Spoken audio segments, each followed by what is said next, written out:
Hello everyone. In today's topic, I'll be discussing about MOSFET as a capacitor. It's a very important topic, and it's very important to understand the working of a MOS device as a capacitor if you have to understand the actual operation of a MOS device. Basically, what is a capacitor? Capacitor is simply nothing but a dielectric material that is separated by two metal plates. One plate is kind of positive and another one is having the negative charges. This is metal 1, this is metal 2, and this is our dielectric material. And the capacitance for this capacitor is given by C is simply A epsilon divided by D. A is the cross-sectional area, D is the thickness. This is C equals to A epsilon divided by D, in which one plate is positive and another one is negative. And this kind of capacitor is generally, we call it as a metal insulator and metal MIM capacitor. Now, if we look at the cross-sectional view of a MOS device, this is one of the cross-sectional view of the MOS device, and specifically at the gate region. Here we can see that we have one polycrystalline silicon plate, that is gate electrode, that is of metal, and the second one is, this is your semiconductor material, that is a substrate, and these two are separated by some kind of this SiO2 oxide, that is acting as a dielectric material in this case. So this type of this structure generally metal, oxide, and then semiconductor. This acts as a MOS capacitor. Now, how this MOSFET acts as a capacitor? To understand this, when we are in this topic, I'll be talking about basically with respect to the energy band diagram. What happens when there is not any voltage is applied on the gate terminal? What happens when we are going to apply the positive voltage on the gate terminal? And what will happen when we will be applying the negative voltage on the gate terminal? How this device will work? How the energy band diagram in the different cases will change? Now, for this purpose, there are few definitions that needs to understand, and I'll be talking about. This is your, suppose, vacuum level.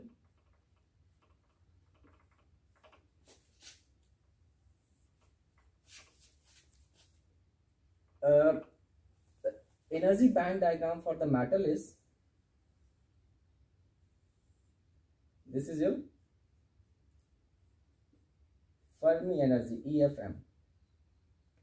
In case of metal, the conduction band and valence band are just touching each other. There is not any band gap between these two, and this is the Fermi energy level, EFM.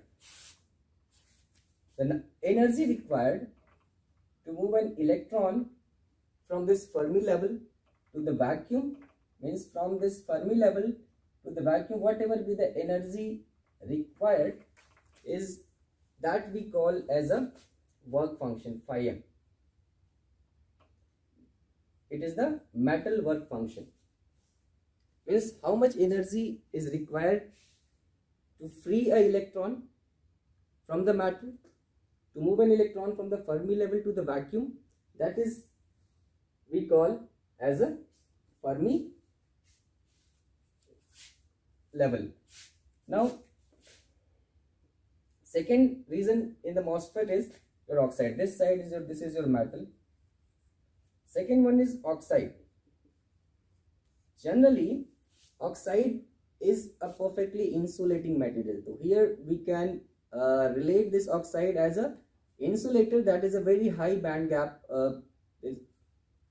band gap material. So its conduction band, valence band and the conduction band, it has a very high energy band gap. So this is your oxide. There is not any conduction taking place in either way. Now third one is here, in the MOSFET we have drawn a p-type semiconductor material. Now the p-type semiconductor material and the energy band diagram for that semiconductor material is, this is your conduction band, this is your valence band, this is your intrinsic energy level EI, and here it is p-type semiconductor material. Its Fermi level will be below the intrinsic energy level. This is your EFS. This is your EFS. This is metal, oxide, this is semiconductor. Now in case of semiconductor material, again we are going to define the work function of that semiconductor material, phi s. Here I am writing this as phi s, the work function for the semiconductor material. And again same definition, the energy required to move an electron from this Fermi energy to the vacuum, this is nothing but your phi s. Here we'll be talking about some modified work function. Just multiply it by q phi s. So this is the work function for metal, work function for semiconductor metal. This is the individual separated energy band diagram for the metal, for the oxide and for the semiconductor material. Now what will happen? Initially, if you have to understand the working of a MOS as a capacitor, now we will have to apply the voltages on that one. Now what happens when there is a zero voltage? Means it equilibrium condition. How this energy band diagram will reside? So for that, in case 1, I'll be talking about when there is not any voltage applied. Means when the voltage at the gate terminal VG is 0. This is our case 1. When there is not any gate voltage we have applied. Means this is a condition. When there is not any voltage, means it equilibrium condition. What will happen? These two Fermi level will align with each other. They will align with each other, and this energy band diagram will be modified in this way.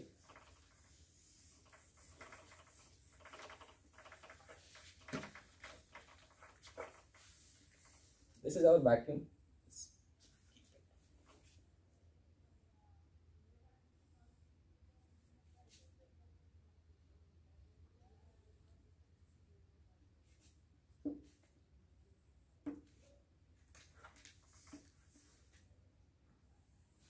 This is EFM, this is EFS, this is our oxide,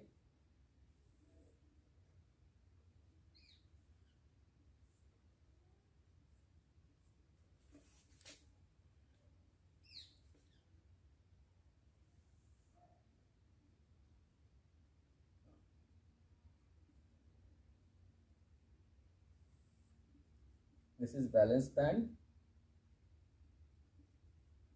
intrinsic energy level, and this is our EC, conduction band. This is our metal,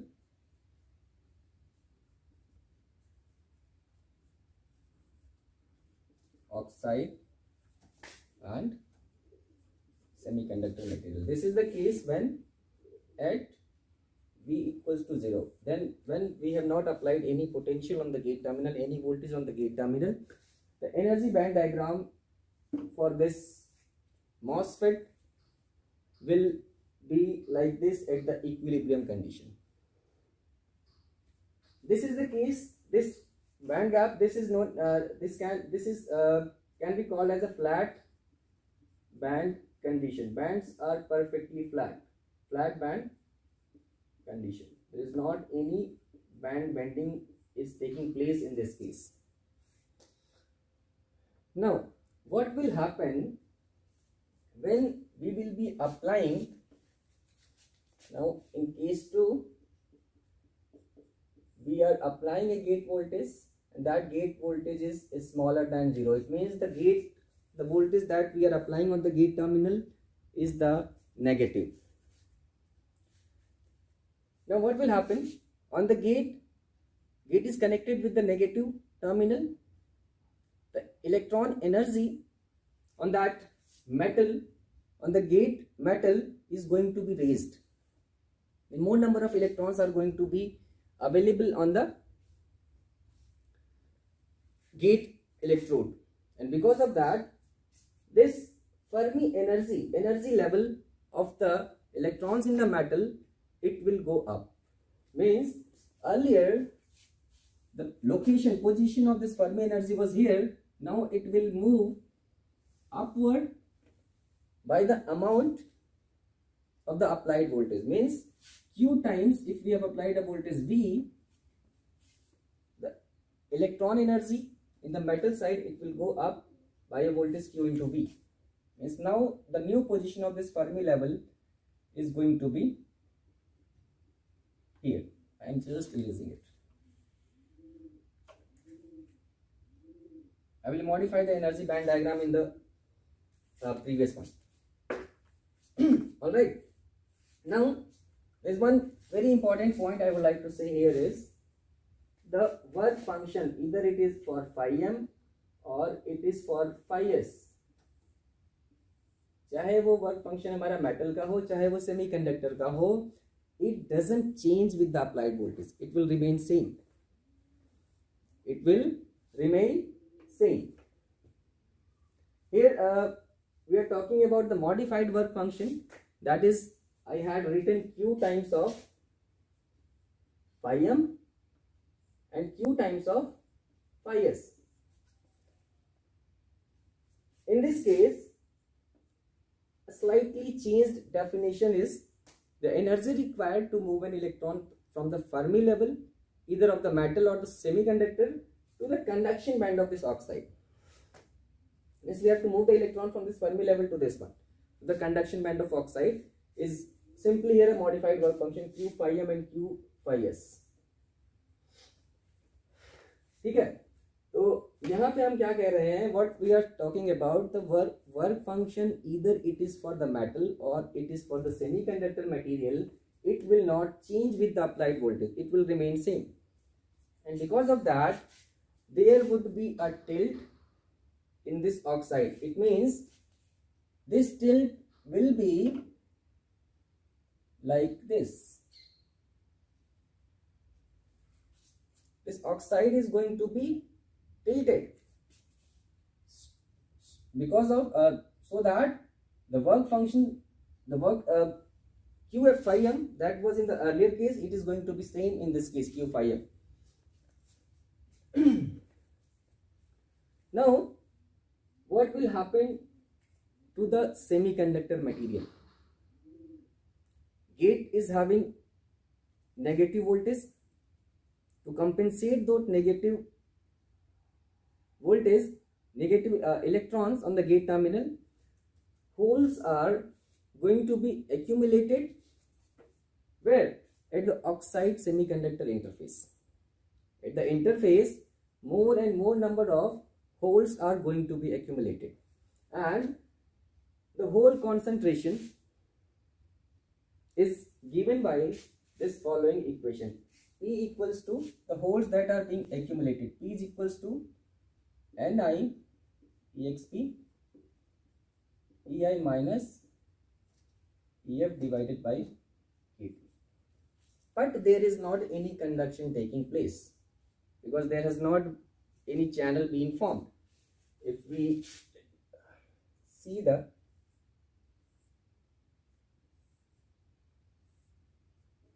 this voltage is less than 0. Holes are being accumulated near the interface. There is not any conduction taking place. There is not any change in this Fermi energy of the semiconductor material.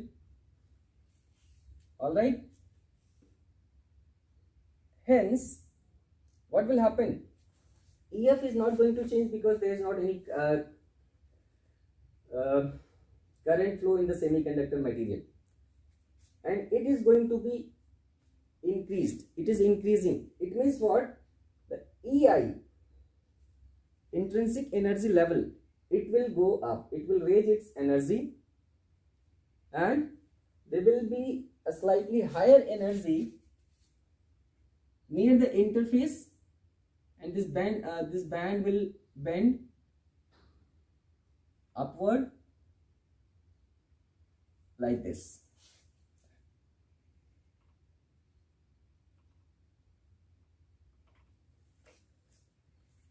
Now band has bent near the interface, and you can see here this EV. This EV is moving up, and in this section, if we see, the position of this valence band is near to the Fermi energy level. It means it represents that more and more number of holes have been accumulated near the interface, oxide semiconductor interface, and this is the condition is called as accumulation. Means holes accumulation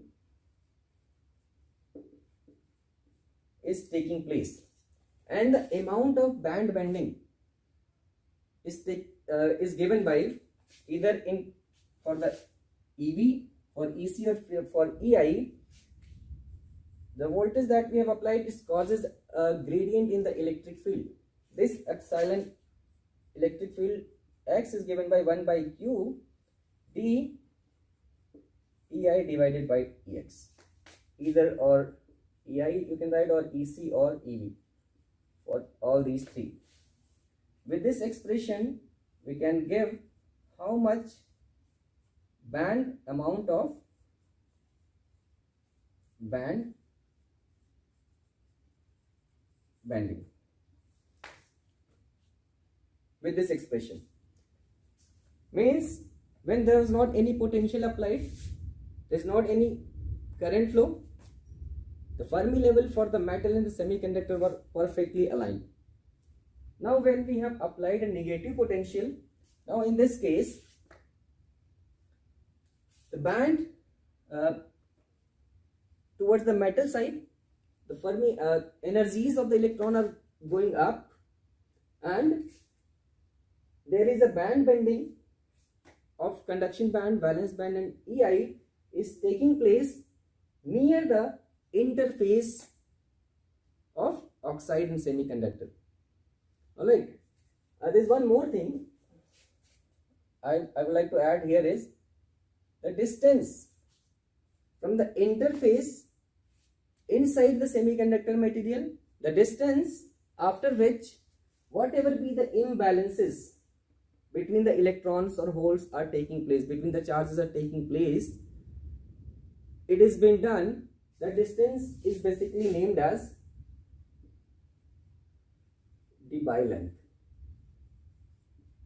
Means after this Debye length, the charges, the imbalances between the charges, जो भी charges का imbalance है, that is nullify. Means you can see here, after this point, imbalances have been nullified. So that distance is basically is defined as the Debye length. Now what will happen when we will be applying the negative voltage?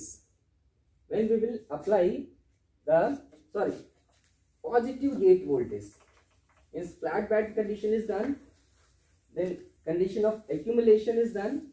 Now see what will happen when case 3, when this Vg is going to be 0, means gate voltage is positive.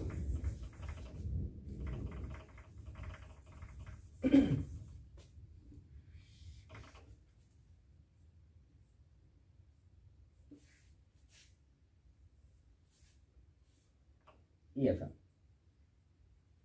Now when positive gate voltage is being applied, the electron energy towards the metal side will be lowered. Means the Fermi energy, the position of this EFM, it will be shifting towards this downside, this is your EFM by the amount of voltage you have applied, that is Q into V. Now again same, this phi m and phi s cannot change with the applied voltage. To nullify that, this oxide now will tilt in the opposite direction. There is a tilt in the oxide. Okay.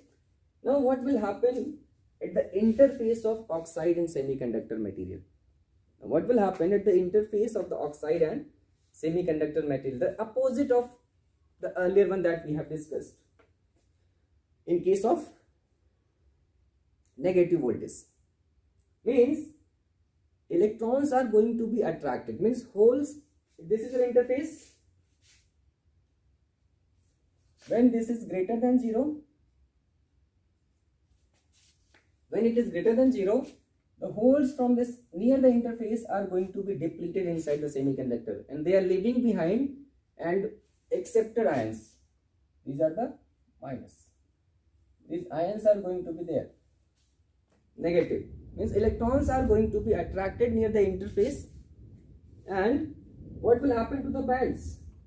Now the band will bend opposite as it was bent earlier, means now this band will bend towards the downside.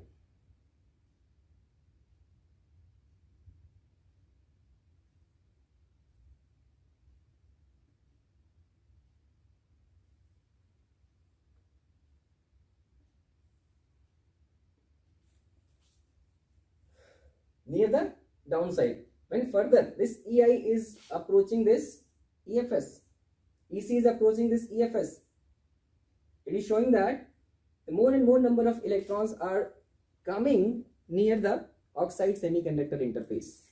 Now what will happen? When further we will increase, the more increase in the gate voltage, VG is further being increased, further. When VG will further increase, there would be much more electrons would be coming near the interface, and this EI will, the more amount of band bending will take place, and that will follow the following equation. And if we will increase further, this EI will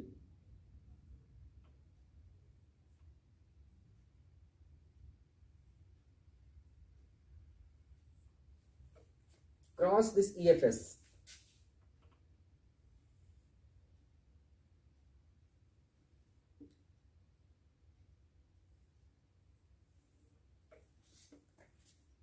Now, with the definition here, the channel, the interface, in this case what? This Fermi level is near the valence band when we are comparing with this, near the conduction band when we are comparing with it with the valence band. It means the interface has become N-type semiconductor material.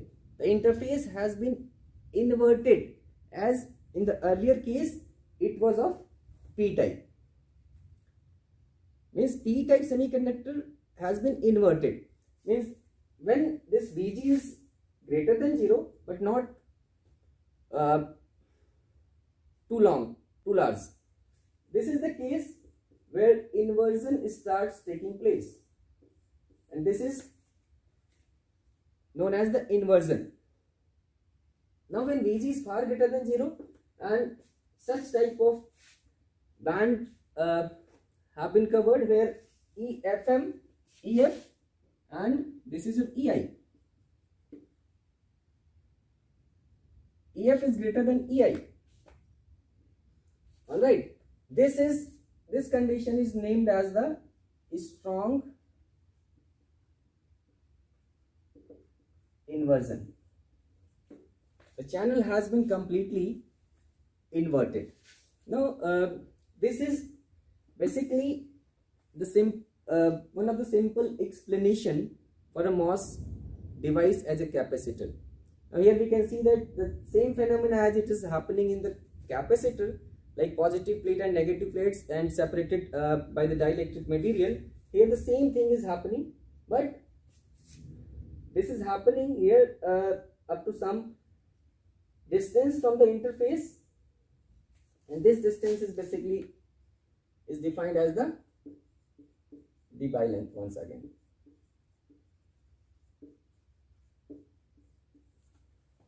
So this is all about the MOS capacitor.